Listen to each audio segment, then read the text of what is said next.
morning, everybody. Pope Binary here, and today I'm going to go over the topic of how markets react to support and resistance. You know, if you haven't seen my other video, I show you how to identify support and resistance, but I haven't really covered the topic of the actual trading behind it, you know, how the markets generally react to support and resistance. So today I'm going to walk you through how you can identify when an incoming trade is happening and better navigate these support and resistance zones. So before we jump in, here's the quote of the day. A man may know what to do and lose money if he doesn't do it quickly enough. That's from Jesse Livermore. So here's how markets react. All right, everybody, to teach you guys today, what I did is I whipped out the good old handy dandy PowerPoint, and I'm basically going to teach you the patterns, then show you some examples of some trades I've literally taken over the past couple of days to show you, you know, that these patterns work, right? And so in general, if you guys get nothing out of this video while I've still got your attention, I want you to know the following.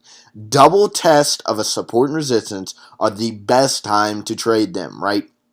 So if we take this hypothetical situation, say a market reached a major support and resistance, it initially rebounds, it comes back to the support and resistance, and then you see another, you know, clear reversal pattern. This could be a candlestick pattern, this could be a indicator telling you, this could be a bullish engulfing candle, it could be a pin candle, it could be anything. If you see the market after it retests the same value, if you see the market break away and pull away from it, that is a strong signal, you know, that the market is going to switch directions. Double test, this is called a retest. These are the best types of trading. And in general, this is the same exact thing, but not really. Say in the same exact situation, the market breaks through a major support and resistance, wait for the market to come back, retest the value, and then if the market continues in its current direction, that is the strongest indication that the market, you know, is going to break away from the support and resistance. These are the two best situations to trade support and resistance, and if you guys get nothing else out of this video, use these two patterns. However, if you want to stick around, I'll teach you guys a little bit more about how to better trade support and resistance. And I honestly could go on to this for hours because there's so much to cover, but I'm just going to teach you guys the basics today. So trending versus ranging, right? The one thing I like about markets, and hear me out on this, and if you know this already, this is very basic, but markets at any given moment, 100% of the time, they are either trending or ranging. Trending is something that looks like on the left, right, higher highs are being established, higher lows are being established, right, it's going in a clear direction, and obviously the inverse is true for a bear market. Likewise, for a ranging market, or rather not likewise, the market is moving sideways, right? There's a clear support and resistance line that the market continues to respect over and over, right? And so that is a ranging market. And the big takeaway from this is markets react differently to support and resistance for each type of market, both trending and ranging, right? So the big thing, and I'll get into this later, you need to know is in trending markets, support and resistances are going to fail. Be careful trading support and resistances if the market is trending. And I'll tell you how you can best use this later.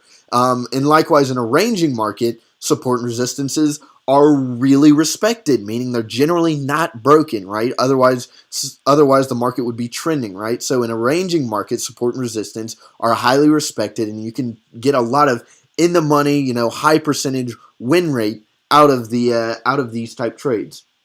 And so what I'm going to do is I'm just going to cover the ranging markets, right? The ranging market is the one on the right here, right?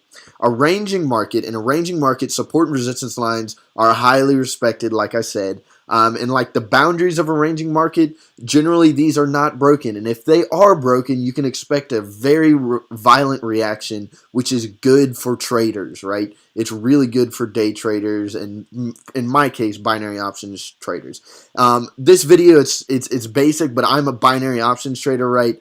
If you're interested in that, check out my channel, but this is just a video in general. Man, I left out a number here. There's actually 5 different types of reactions I want you to know. But in a ranging market, there are 5 general cases of reactions. The first is the market rises to a resistance point. Then you'll see a bearish engulfing candle or bullish engulfing candle. Obviously, it can be reversed, right? I guess that's what I meant when I put the number 1 down here. But if you see an engulfing candle at these values, then it's generally safe to say that the market is going to, reverse and go back up to the upper boundary. The second big reaction is a pin candle. If you haven't seen my other video on pin candles, check it out. But in general, if you see a pin candle forming at a support or resistance in a ranging market, take the trade, because I can guarantee you right now, greater than 70% of the time, this is going to win. I've just seen it hundreds of times. It's going to work.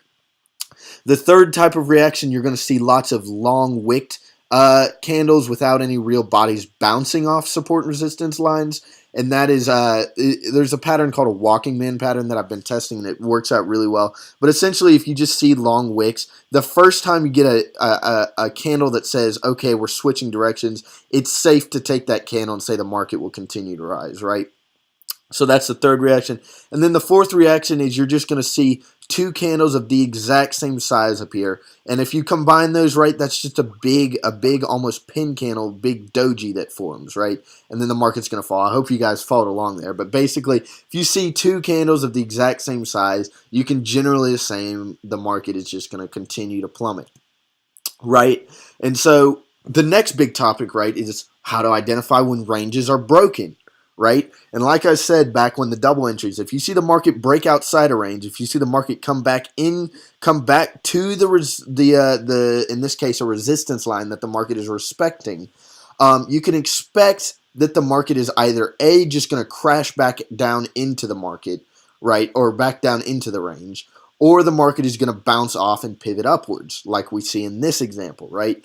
So whenever you see the market, break outside and then there's just lots of bizarre things happening, that's when ranges fail. And this is part two of when ranges fail here. If you see the market, come up to the resistance, come back down, but instead of going back down all the way down here to the lower range boundary, it comes back up very suddenly, and then you just see it flatline in real time this would look like a bunch of doji candles forming.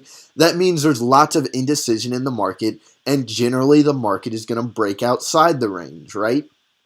And you'll see this over and over. Just go look at your own charts. I guarantee you right now, if you open your own charts, you'll see these patterns right now if you go open them, right? And so the last big thing I want you guys to let you know, obviously, during news, ranges are going to fail. Because what ranges mean, think about the psychology behind the traders. Traders, when they're in ranges, nobody wants to break the boundaries. They're either fearful or greedy. You know what I mean? They want the market to stay in this zone, right? And so news is just an excuse for the so-called boring market to fail, right? People want a trend to break out because that's where big money is at, right? So whenever news come out, whether it's significant or not, whether the news actually has any impact on the markets, people will generally break outside of a range because they want to see a trend form, right? And so that's basically a range. And now I'm going to go into the second big part, which is trending markets, right? Trending markets, and like I said earlier, in trending markets, weaker support and resistances are going to fail. If every support and resistance was respected equally, the market wouldn't move, right? In order for a market to trend, it's going to have to break support and resistances. And so, like I said in this third bullet point here, be careful trading against the trend in these types of markets. If you're trading support and resistance in a trending market, the best advice I can give to you is just wait for an overbought or oversold market, or wait for a double top or double bottom. Those are the only times when it's safe to trade against the trend at a support and resistance. Because a lot of the times, if a market is trending and it hits a support and resistance, like, for example, say hypothetically we had a bull market, the bull market was rising, it hit a resistance zone, more than likely, even if there is an initial reaction where the market pulls away from the resistance line, the market is just going to spike upwards because people don't want to have to so-called deal with the support and resistance. And so what I have here is I've got the cleanest example of how to trade support and resistance in a trending market. So say we had a hypothetical bull market, hit a resistance, bounced off, then the market shattered through the resistance. Then you wait for another pullback to come back down to the same exact value. I wish I could circle these, but you see how these are the same exact value. Wait here for a bullish engulfing candle or bullish pin candle or any sort of reversal pattern, and then say the market will continue to rise. See how these two are the exact same value? That is the cleanest example of how to trade support and resistance in a trending market.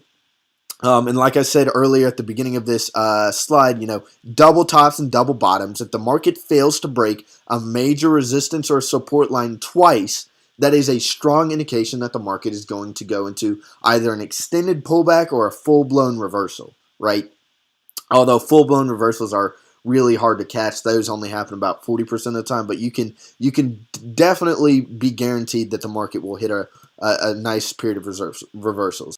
All right, guys, so here I've got some examples I want to show you. I put all these examples in my trading group, so if you're in my trading group, sorry, but if you're wanting to join that, feel free to check this out. But here are the examples explained. So last night I saw that, on the 1-minute charts on GBP here, the market absolutely plummeted back to a major resistance zone. And this line, I don't know if you can tell, this is an orange line. On my charts, if I put it in an orange line, that means this is a daily high, right? Meaning this is a daily support and resistance, meaning this is an extremely important value. So the market came all the way down to this value. We can see in this circle portion, like I said, the market initially pulled back, it came back down, it retested, and then the huge engulfing bullish candle happened. And then, I kid you not, this is on the 1-minute charts for the next hour, for the next 60 candles, the market did not touch the close of this engulfing candle, meaning the market just continued to rise, right? And what I'm going to do now is I'm actually going to jump back and show you that is the exact same pattern I just taught y'all earlier.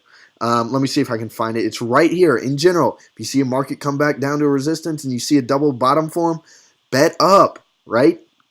That is the exact same pattern that I just showed y'all, right? And so that's one example. Okay, here's another trade. This one happened today. This is a trade that I took today, and I put this in my trading group as well.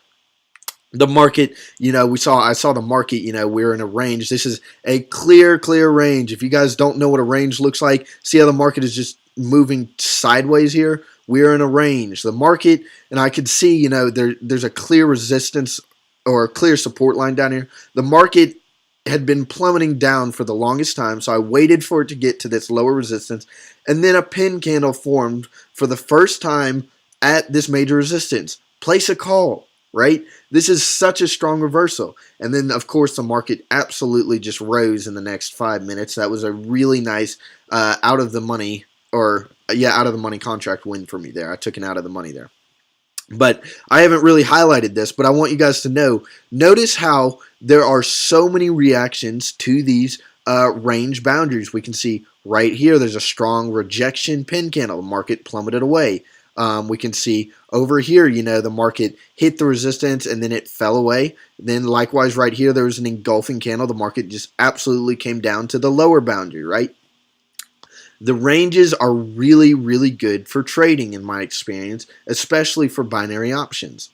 All right, here's another example. Okay, so this is an example of a trending market. So I want you guys to look on the right here. We can see there had been a large bullish rise, pull back after it hit a resistance line. Then the market came all the way back up. This box indicates, we were stuck in a trading range at the resistance zone, and then there was a breakout. And then after this breakout happened, I was looking for the next major resistance line, which was over here on the left. We can see, the market pivoted off this value. So I put in a line here. I waited for the market to rise to that exact same value, and then an instant bounce occurred off of that pivot zone. And so then I placed a put or a call or a short or whatever the terminology you want to say.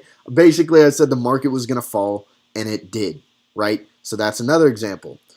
Here's another example for you guys. We can see the market, it was ranging for the longest time. The market broke outside the range. It rose back up to the range. Then a beautiful pin candle formed, bouncing off the resistance line, and then the market just fell away, right? That is such a clean example. And the same exact thing happened like 10 minutes later, right? We can see that another pin candle formed, bouncing off the resistance line, and then the market fell away. That was a double entry, right? And so that is a fantastic trade in my experience. Okay, so here's one more example for you guys of support and resistance trading. We can see, the market over here.